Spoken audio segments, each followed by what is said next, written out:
రోజు స్టేజ్ మీద రాబోతున్నారు. మరి మాకు సదవకాశాన్ని కల్పించిన పెద్దలందరికీ కూడా పేరు పేరున ధన్యవాదాలు. మరి ఇంత చక్కటి ఈవెంట్ మీకు ప్రెజెంట్ చేసిన వాళ్ళు this is one and only హచ్యూస్ ఎస్ఎస్ ఈవెంట్స్. అలాగే ఇంత భారీ బడ్జెట్ ఈవెంట్ కి అంతే భారీ క్వాలిటీ సౌండ్స్ అందజేసిన మహాదేవ్ డీజే సౌండ్స్ వారికి థ్యాంక్ యూ సో మచ్. మరి అలాగే మిమ్మల్ని ఎంటర్టైన్ చేయడం కోసం మరికొద్ది సేపట్లో చెల్లి ఒకరు మర్చిపోయి ఒక హీరోని కింగ్ ఆఫ్ ఎంటర్టైన్మెంట్ హీరో పేరు మర్చిపోయి నువ్వు పండు మాస్టర్ గారు కూడా పండు మాస్టర్ మాస్టర్ వచ్చాక అందరూ మాస్టర్ సైడ్ అరే ఏంట్రా ఏం కావాలా మీకు? ఎవరైనా అమ్మాయిలు కావాలా మీకు? ఈవెంట్ వాళ్ళ బాధ ఏంటో చెప్పనా చెల్లి? వాళ్ళకి నేను కావాలంటే నిజం చెప్పు, నేను కావాలా నాది కావాలా? నేనే కావాలా? ఆడలే తీసుకోండి. నేనే కావాలా? ఒరే అయితే నీకు పెద్దదో నాయన, నీకు పెద్దది నీకు మరే మాత్రం ఆలస్యం చేయకుండా ఓకే సాంగ్ రెడీగా ఉన్నారు. జరుగుతుంది అమ్మవారు ఉత్సవాలు కాబట్టి అమ్మలకన్నమ్మ, ముగ్గురమ్మ, మూలపుట్టమ్మ, జగదీశ్వర జగన్మాత పరమేశ్వరి శ్రీ శ్రీ అంకమ్మ తల్లి జాతర మహోత్సవం సందర్భంగా మాకు ఇంత చక్కటి గొడవ పచ్చడి కలిగించినందుకు గ్రామస్తులందరికీ, గ్రామ పెద్దలందరికీ, అలాగే టాప్ మోస్ట్ సౌండ్ సిస్టమ్ మరి AP number 1 sound system Mahadev sound వారికి ఆర్గనైజర్ సల్మాన్ గారు రాలేదా? వచ్చారు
నేను ట్రస్టీ గారితో మాట్లాడొస్తాను. త్వరగా నైవేద్యం పెట్టేసాయి. మేయర్ గారింటికి ప్రసాదం పట్టుకెళ్ళాలి. అవన్నీ తర్వాత అమ్మవారికి నైవేద్యం పెట్టేకే వెళ్ళు. నేను ట్రస్టీ గారితో ప్లేట్ల కలెక్షన్ గురించి మాట్లాడి వెంటనే వచ్చేస్తాను. ఎక్కువ మంత్రాలు చదవకుండా త్వరగా కానీ పులిహోరపై నుండి జీడిపప్పు కదలకుండా నైవేద్యం పెట్టు. తినమ్మా తిను, నేను వేద పాఠశాలకు వెళ్ళాలి. ఆలస్యం అయితే మాస్టర్ గారు కొడతారు. తినమ్మా తిను, మా అమ్మ కదా తొందరగా రామ్మా. త్వరగా వచ్చి తినకపోతే నేను ఇవాళంతా పోతుంటాను. తినమ్మా చల్లారకుండా తిను. ఇవాళ సామవేదం చెప్తారు, ఆలస్యం అవుతుంది. తొందరగా తినమ్మా.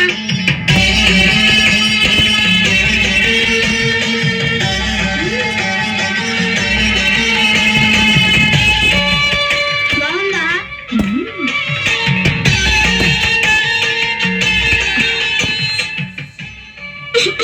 పొలమారిందా? శివుడు తలుచుకొని ఉంటాడు. నేను దిష్టి తీస్తాను.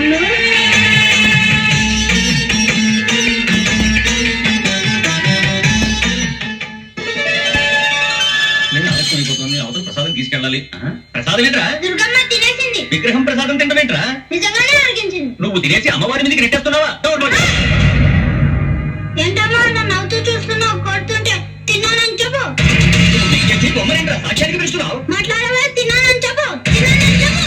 నేను తినేసా అంటున్నారు, నువ్వు తిన్నావని చెప్పు. మళ్ళీ చెప్పకపోతే నేను వేళ మానేసి జంజం తీసేస్తాను. చెప్పు. అమ్మని పులిహోర పెట్టి చెయ్యి కడగడం మర్చిపోయావేరా?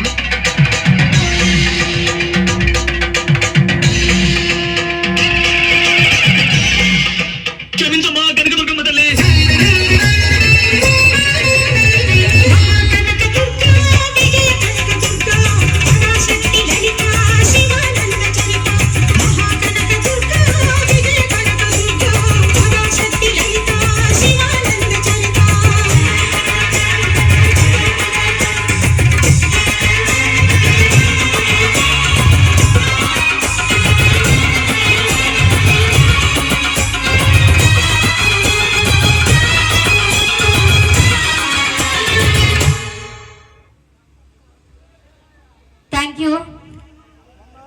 అమ్మవారి పొరపాటుకి